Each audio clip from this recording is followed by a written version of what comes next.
Hello everyone, welcome to our channel education hotspot. And here in this video हम continue कर रहे हैं अपनी ओनली आईएएस उड़ान 500 प्लस की इकोनॉमिक्स की करंट अफेयर मैगजीन को। हम शुरू के 4 हेड कवर कर चुके थे इसके, एंड देन हमने 11th एंड 10th हेड भी कवर कर लिया था।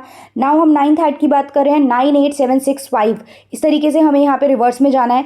न्यूज़ एंड शॉर्ट की बात है तो शॉर्ट की बात है तो कुछ चीज़ें हम शॉर्ट में कवर करेंगे, फैक्चुअल इन्फॉर्मेशन पे यहाँ पे बात करेंगे।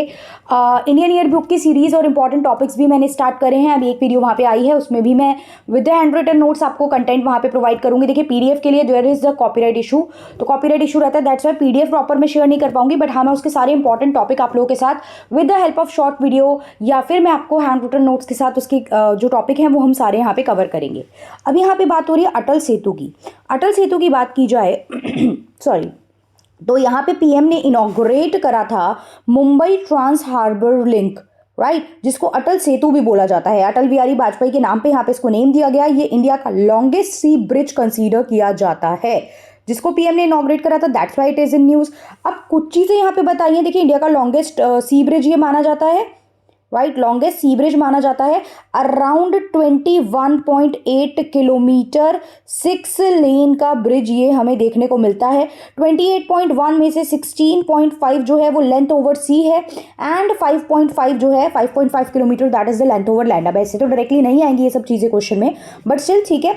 ये जो है former prime minister Atal Bihari Vajpayee के नेम पे यहाँ पे इसको जो है नेम दिया गया है। ये ओरिजिनेट कहाँ से होता है? मुंबई के सेवरी से। ये नावा शेवा जो है जो कि रायगढ़ डिस्ट्रिक्ट में, अभी रिसेंटली छावा मूवी आई थी, आपने देखी होगी, वहां पे भी रायगढ़ का जिक्र किया गया कि उनका जो किला था, उनका जो फोर्ट था, जो एरिया ऑफ कंट्रोल था, वो क्या था? रायगढ़ डिस्ट्रिक्ट हुआ करता था। ये पूरे वर्ल्ड का 12th लॉन्गेस्ट सी ब्रिज देखने को मिलता है। देखिए यहाँ पे ये चीज बताई भी गई है कहाँ से कहाँ तक इसका स्पैन है। इस प्रोजेक्ट को जो फाइनेंस करा है एक तरीके से हम देखेंगे तो Japan international corporation agency, that is GICA, Japan international corporation agency ने फाइनेंस भी करा है, राइट। बाकी रिमेनिंग पोर्शन हमारे यहाँ की स्टेट और सेंट्रल गवर्नमेंट ने भी कवर करा है, ऐसा नहीं है, राइट। इससे पहले तो जो था जो इंडिया का लॉन्गेस्ट ब्रिज जो है वो माना जाता था, वो क्या आपका माना जाता था? That was Bhupen Hazarika bridge, right. Bhupen Hazarika bridge जो है, जो कि कहाँ पे है? ब्रह्मपुत्र रिवर के नियर बाय असम में है, over the Brahmaputra river Assam में है। That was the long cover bridge जो है वो माना जाता था। इस पर्टिकुलर जो अटल सेतु बना है ना, उसमें हम लोगों ने पहली बार एक RCD टेक्नोलॉजी होती है। RCD is reverse circulation drilling, जो नॉर्मल ट्रेडिशनल ड्रिलिंग से थोड़ी सी नॉइज कम क्रिएट करती है। तो RCD दैट इज रिवर्स, ये थोड़ा सा बस इतना सही पॉइंट आप याद रख लेना, रिवर्स सर्कुलेशन ड्रिलिंग जो है ये हमने for the very first time यहाँ पे यूज की है, राइट। तो अब है क्या डिफरेंस? मेजरली साउंड जो है वो कंपैरेटिवली कम क्रिएट करती है। अब क्यों ये ब्रिज बनाया गया? देखिए ब्रिज बनाया जा रहा है इंफ्रा इंप्रूव करने के लिए, ट्रैवल टाइम कम करने के लिए। तो वेरी ऑब्वियसली एवरेज टाइम जो है वो जो 61 मिनट पहले लगता था अराउंड, अब इसके थ्रू ये ब्रिज बन गया है, तो यहाँ से आप ट्रैवल करके जाओगे तो अराउंड 16 मिनट जो है वो उतना टाइम आपको लगेगा। तो 61 मिनट से रिड्यूस होकर 60 जो है 16 मिनट तक आ चुका है, राइट। और ऑन एन एवरेज जो है माना गया स्टार्टिंग में इसको एवरी डे अराउंड 40,000 जो व्हीकल्स हैं वो यूज़ कर रहे थे। इकोनॉमिक इंटीग्रेशन के लिए जो है वो काफ़ी इंपॉर्टेंट रहेगा, राइट। तो बेनिफिट्स इसके बाकी जो नियर बाय एरिया है, दैट इज अलीबाग, पनवेल, पुणे, गोवा, वहाँ पे भी इसके बेनिफिट देखने को मिलेंगे। That is the thing. अगले टॉपिक पे आते हैं। अगला टॉपिक है inland waterways development council. Inland waterways अच्छा, वर्ल्ड का लॉन्गेस्ट सी ब्रिज की अगर बात की जाए ना, तो वो आपका हांगकांग मकाऊ ब्रिज है। पूरे वर्ल्ड का अगर हम लॉन्गेस्ट ब्रिज देखें अराउंड 55 किलोमीटर तक है, राइट। तो that was Hong Kong जुहाई Macau bridge जो हमें देखने को मिलता है। उसके बाद हम बात करते हैं इनलैंड वाटरवेज डेवलपमेंट काउंसिल की। अब इनलैंड वाटरवेज जो डेवलपमेंट काउंसिल पहली जो थी वो लॉन्च की गई थी कलकत्ता में। ये देखिए आई क्यों है? ये ना इनलैंड वाटरवेज जो बेसिकली है, ये रिवर का जो क्रूज टूरिज्म है ना उसको प्रमोट करने के लिए आई है। आपने देखा है अलग अलग जगह रिवर क्लीनिंग प्रोग्राम चल रहे हैं, अलग अलग जगह रिवर की सिचुएशंस जो है वो इंप्रूव की जा रही है। घाटों पे जो आरती होती थी उसके एक्सपीरियंस देने के लिए भी डिफरेंट डिफरेंट टाइप की बोट्स बनाई जा रही हैं। बोट्स के थ्रू ट्रैवलिंग भी की जा रही है कि आप यहाँ से वहाँ तक जा सकते हो, और नॉर्मल बोट नहीं, मोटर बोट्स, क्रूज की तरह बोट्स को यहाँ पे क्रिएट किया जा रहा है। तो बेसिकली ये काम हमने यहाँ इनलैंड वाटरवेज डेवलपमेंट काउंसिल को दिया है। तो इंडिया की पहली जो वाटरवेज डेवलपमेंट काउंसिल है उसको अराउंड 45,000 करोड़ दिए गए हैं for the development of river cruise tourism, right. कहाँ इसको स्टैब्लिश किया गया, देखिए कितने दिए गए हैं ये तो आपको भी पता है, ऐसे क्वेश्चन नहीं पूछेगा, बट कोलकाता में इसे स्टैब्लिश किया गया, राइट। कोलकाता में इसे स्टैब्लिश किया गया। ये जो है इसने और भी चीज़ें लॉन्च की, जैसे हरित नौका गाइडलाइन, राइट। अगर आपसे पूछा जाए हरित नौका गाइडलाइन जो है वो कहाँ पे आई हैं, हरित किसके थ्रू रिलीज की गई हैं, हरित नौका गाइडलाइंस। तो ये भी आपको ध्यान रखना है, हरित नौका गाइडलाइंस जो रिलीज की हैं वो किसके अंडर की गई हैं, इनलैंड वाटरवेज डेवलपमेंट काउंसिल के अंदर की गई हैं। River cruise tourism road map भी 2047 का इसने क्रिएट किया है। इस रोड मैप के चलते आप और जो कैपेसिटी है वो इंक्रीज करोगे, क्रूज सर्किट्स बनाओगे, ताकि आप इंफ्रास्ट्रक्चर को क्या कर पाओ, इंप्रूव कर पाओ। अब ये जो आपकी इनलैंड वाटरवेज डेवलपमेंट काउंसिल है ना, ये inland waterways authority of India के अंडर आती है। ये ध्यान रखना है line, inland waterways development council को क्रूज डेवलपमेंट का काम दिया गया है। यहाँ पे आपका जो ये काउंसिल है, पहली काउंसिल कोलकाता में बनाई गई है। उसके अलावा ये किसके अंडर काम कर रही है, ये inland waterway authority of India के अंडर काम कर रही है, राइट। तो यहाँ पे ये बात चल रही है। अब आप यहाँ पे वाटर ट्रांसपोर्टेशन वगैरह को इंप्रूव करोगे इसके चलते, तो यही चीज़ यहाँ पे बताई गई है। अक्टूबर 2023 में इसको स्टैब्लिश किया गया by the government of India, ताकि आप इनलैंड वाटर ट्रांसपोर्ट सिस्टम को, इकोसिस्टम को इंप्रूव कर सको, ताकि सामान ले जाना, पैसेंजर की ट्रैवलिंग जो है, रिवर क्रूज टूरिज्म है, ये सब इसके थ्रू इंप्रूव हो।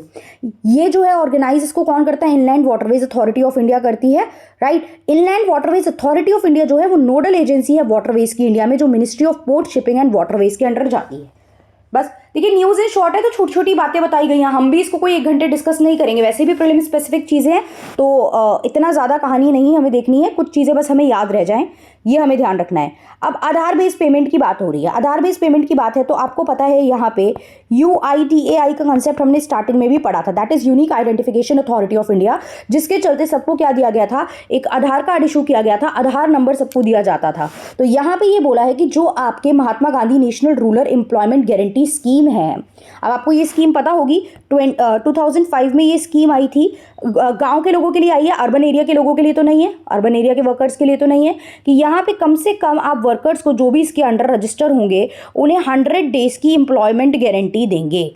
हालांकि कोविड टाइम पे बात चली थी कि अर्बन एरिया में भी इस तरीके की कोई स्कीम होनी चाहिए, बिकॉज अर्बन एरिया में भी सबके पास सिक्योर जॉब नहीं है। हमारे यहाँ पे बहुत सारे लोग अभी भी इनफॉर्मल सेक्टर में यहाँ पे जॉब करते हैं, तो that is a different thing, but यहाँ पे बोला गया है। तो पहले हमने देख लिया Mahatma Gandhi national rural employment guarantee act, इसकी फुल फॉर्म है, 2005 में इसे लॉन्च किया गया था, 100 डेज की एम्प्लॉयमेंट की बात करती है। तो यहाँ पे ये क्यों न्यूज़ में है, 1 जनवरी 2024 से ये बोल दिया गया था कि इनको जो वेजेस दिए जाते हैं ना, वो आधार बेस्ड पेमेंट सिस्टम के थ्रू दिए जाएंगे, मतलब इनके आधार को आप लिंक कर दोगे एंड देन उसके बेसिस पे आप इन्हें पेमेंट जो है वो ट्रांसफर करोगे।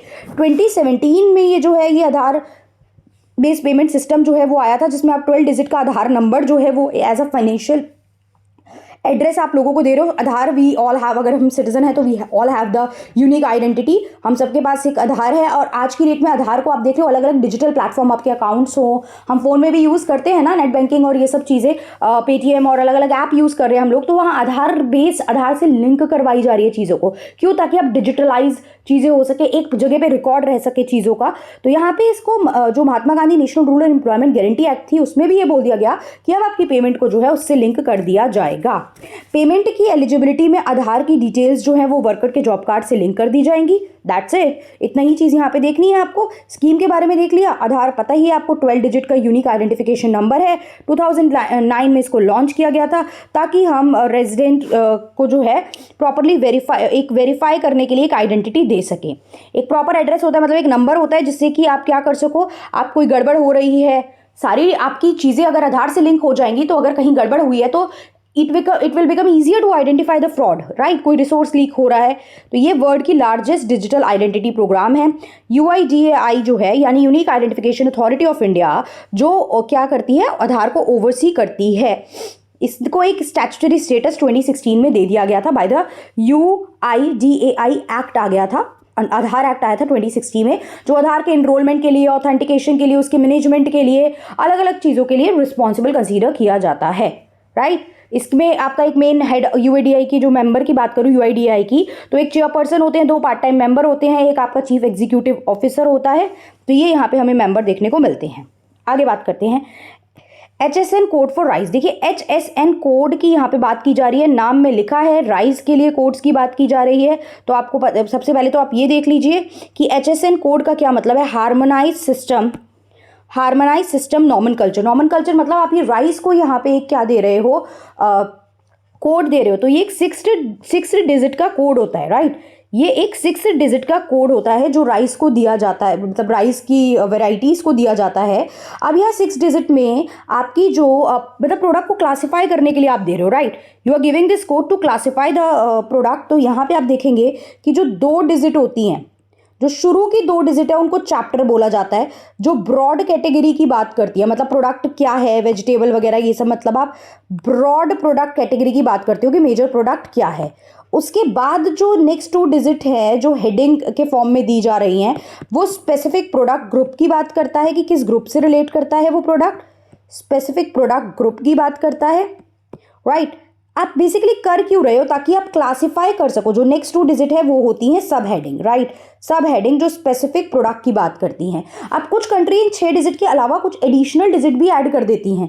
कुछ कंट्री अपने कोड में कुछ एडिशनल डिजिट भी ऐड कर देती है। क्यों किया जा रहा है, ताकि आप जो नॉन बासमती राइस हैं उनको जो है डिफरेंशिएट कर सको, right. Separate the varieties of non basmati rice जो कि ट्रेडिशनली कंज्यूम नहीं किए जाते थे, राइट। ताकि आप उनको एक्सक्लूड कर सको एक्सपोर्ट वगैरह से, रिस्ट्रिक्शंस लगाई जा सके। तो बेसिकली एक तरीके का कोड यहाँ पे राइस को दिया जाता है।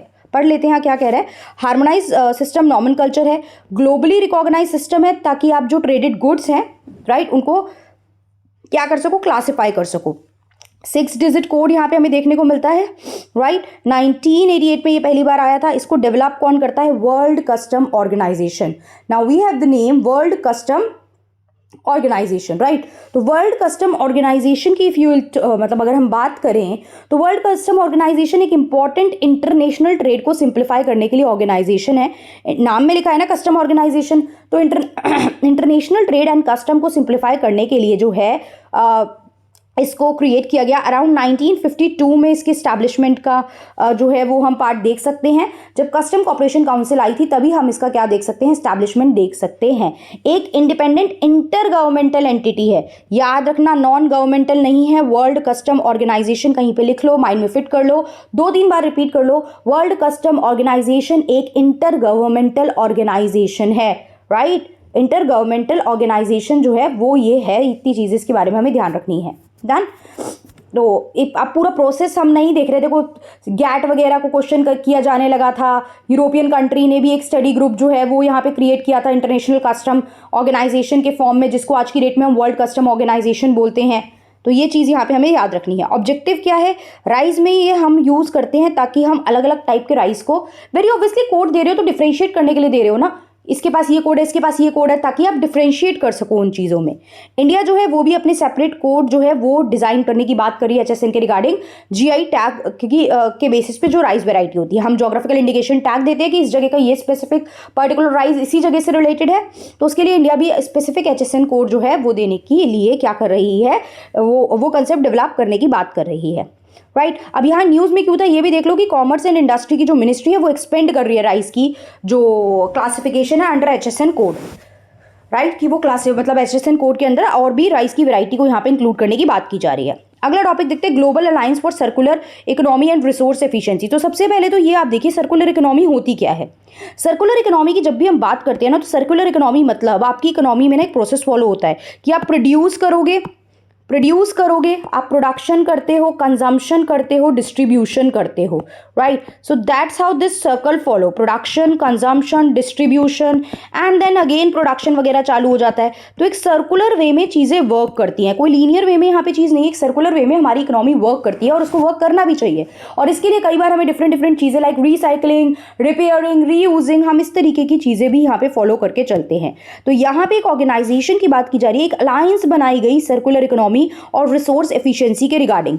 इंडिया ने ज्वाइन करा इसको, राइट। शॉर्ट में यहाँ पे लिखा है global alliance, GACERE, global alliance for circular economy and resource efficiency. पहली बात तो ये गवर्नमेंट अलायंस है, अलग अलग कंट्री की गवर्नमेंट मिलकर इस अलायंस पे बात कर रही हैं, राइट कि आप यहाँ पे जो ग्लोबल लेवल पे एक साथ काम करोगे, ग्लोबल अलायंस है तो obviously you will come together and work एक स्पेसिफिक पर्पज से। तो यहाँ का पर्पज क्या है, यहाँ का पर्पज ये है कि सर्कुलर इकोनॉमी ट्रांजिशन की आप बात करोगे, sustainable management of natural resources की आप बात करोगे कि आपके जो रिसोर्सेज हैं आप उनको सस्टेनेबली मैनेज करके चलो ताकि वो आगे आने वाली जनरेशन्स तक भी आप उसको सेव करके चल पाओ।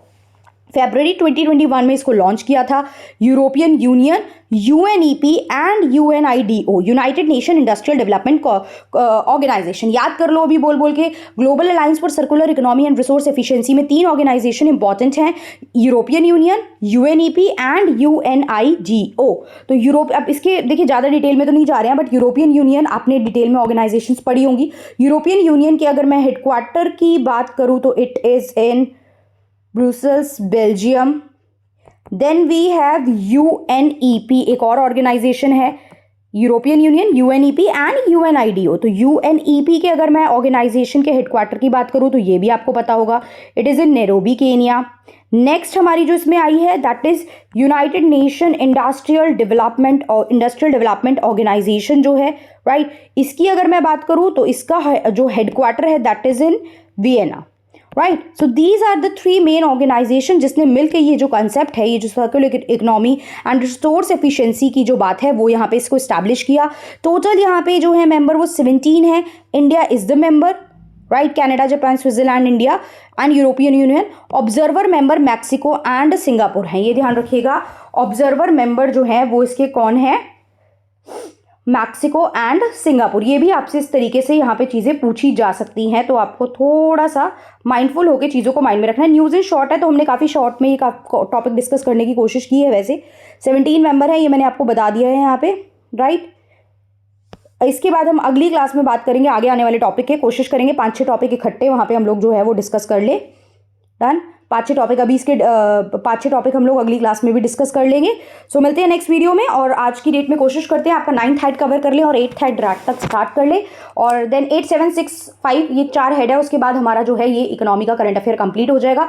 होप ये सीरीज आपको हेल्प कर रही है। अगर हेल्प कर रही है do let me know in the comment box. कोई कंफ्यूजन है तो वो भी आप मुझे बता सकते हैं, मेंशन कर सकते हैं कमेंट बॉक्स में। I will try to resolve that as soon as possible. All the very best, keep studying. Thank you everyone, see you in the next video.